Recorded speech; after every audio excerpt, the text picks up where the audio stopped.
If you're not checking out DC's cherry blossoms in bloom this time of year, what are you doing? I would call it cherry blossom mania. Like cherry blossom fever. Fighting through massive crowds at the Tidal Basin or Haines Point to catch an annual glimpse. It's a rite of passage. Yeah, welcome to DC. But this story isn't about these cherry blossoms. Or those. It's not about these cherry blossoms either. Today's journey took me well off the beaten cart path to some cherry trees you've probably never heard of before. But here's the thing. I can't exactly tell you where.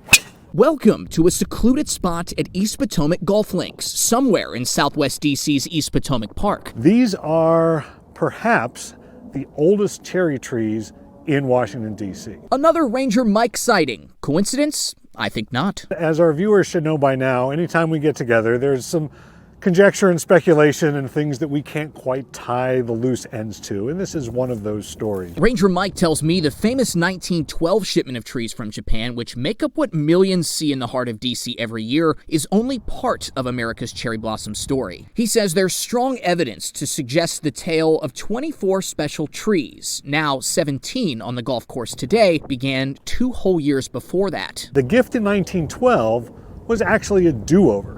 The original gift from Japan arrived in January of 1910. Mike says during inspections, the U.S. Department of Agriculture found that Japan's original 1910 shipment, around 2,000 trees, was sadly infected with insects, pests, and diseases that could be passed on to native U.S. species. So, on January 28, 1910, President William Howard Taft made the very difficult decision that all 2,000 trees that had been donated by the people of Japan had to be put to the torch. But here's where things get interesting. Mike says agriculture records also show the government saved 24 of those diseased trees so that their ailments could be studied and learned from for the future. They took those 24 trees to about as remote a place as you could get in Washington at the time, which was East Potomac Park, which had only recently been created and dredged from the Potomac River. Who knew that 114 years later, these left-for-dead trees would not only still be living, but thriving? Sometimes nature just says, hey, I'm good,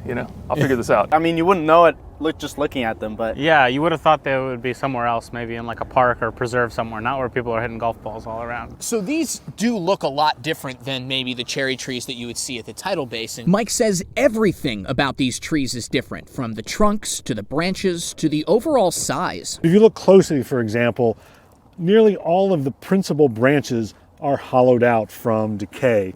They are planted in a very orderly fashion, and they are planted a distance apart from each other that would suggest they were specifically done in that manner for quarantine purposes. Essentially, it is the social distancing of the cherry trees of the early 20th century. And despite some of them having an almost zombified look about them, they are massive, beautiful, and the perfect place to lose a golf ball. Or two. These trees are just absolutely gorgeous. Grip it and rip it. I love my job sometimes, I tell you.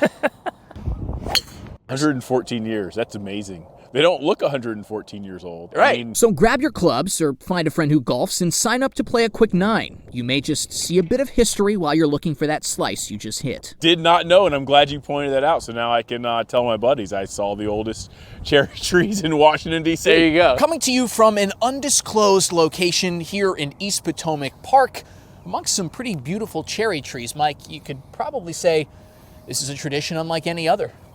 You could probably say these trees are old masters. I'm Matt Kaufax, WTOP News. Want more Matt About Town? Hear me on the radio before my videos are available online. Listen every Tuesday and Thursday morning at 7:45 and airing throughout the day on 103.5 FM, the WTOP app, or your smart speaker. I know you're booked up, but I'm happy to talk about something other than Stumpy for an hour. You do all the oddball stuff. You're the only one who hasn't come to do a story on Stumpy. Yeah, Stumpy! Everybody's doing Stumpy. Okay.